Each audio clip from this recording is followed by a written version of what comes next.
Hello दोस्तों, कैसे हैं आप सब। मेरे यूट्यूब चैनल में आप सभी का स्वागत है।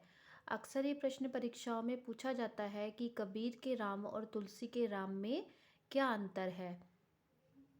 तो आज का हमारा टॉपिक है कबीर और तुलसी के राम में अंतर। कभी कभी ये प्रश्न भी पूछा जाता है कि कबीर के सिर्फ आपसे कबीर के राम के बारे में पूछा जा सकता है या सिर्फ तुलसी के राम कैसे थे उसके बारे में प्रश्न पूछा जा सकता है। तो आज मैं आपको कबीर के राम और तुलसी के राम दोनों के बारे में समझाऊंगी और बताऊंगी कि उनके कबीर ने अपनी रचनाओं में जिन राम का वर्णन किया है वह कैसे थे और तुलसी के राम कैसे थे।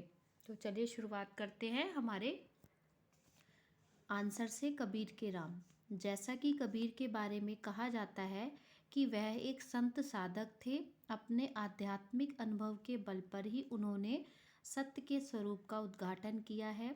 उनके राम निर्गुण राम ब्रह्मा हैं, जिनके बारे में निम्न बातें कही जा सकती हैं। पहला, कबीर के राम सर्वनिरपेक्ष परम तत्व हैं।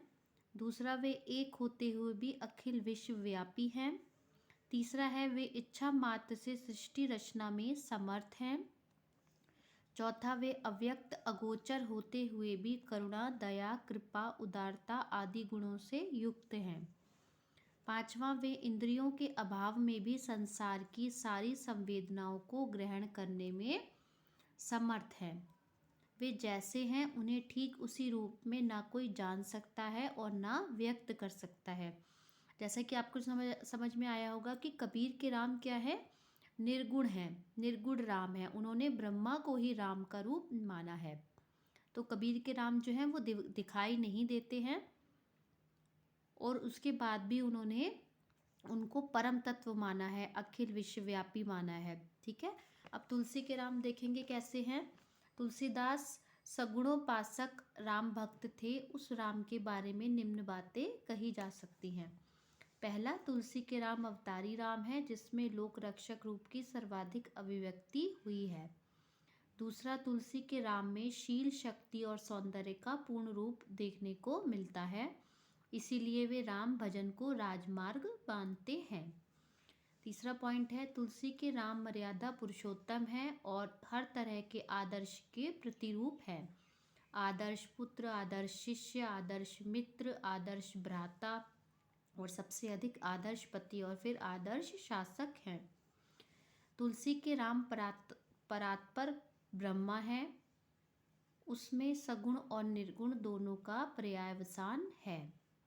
पांचवा, तुलसी के अनुसार सगुण और निर्गुण में कोई वास्तविक भेद नहीं है। उनके अनुसार राम नाम को निर्गुण सगुण का नियामक समझना चाहिए। यानी कि तुलसी के राम कौन थे, जो अवतारी श्री राम थे वो तुलसी के राम थे। उन्होंने उसके शील शक्ति और सौंदर्य का पूर्ण स्वरूप उन्होंने अपनी रचनाओं में उन राम के बारे में बताया है और वो मर्यादा पुरुषोत्तम हैं। तो तुलसीदास जी सगुण भक्ति के थे और कबीरदास जी निर्गुण भक्ति के राम को पूजा करते थे। आशा करती हूँ कि आपको मेरा ये प्रश्न समझ में आया होगा और अभी तक आपने मेरा चैनल सब्सक्राइब नहीं किया है तो सब्सक्राइब करें ताकि आपसे मेरी कोई वीडियो मिस ना हो। धन्यवाद।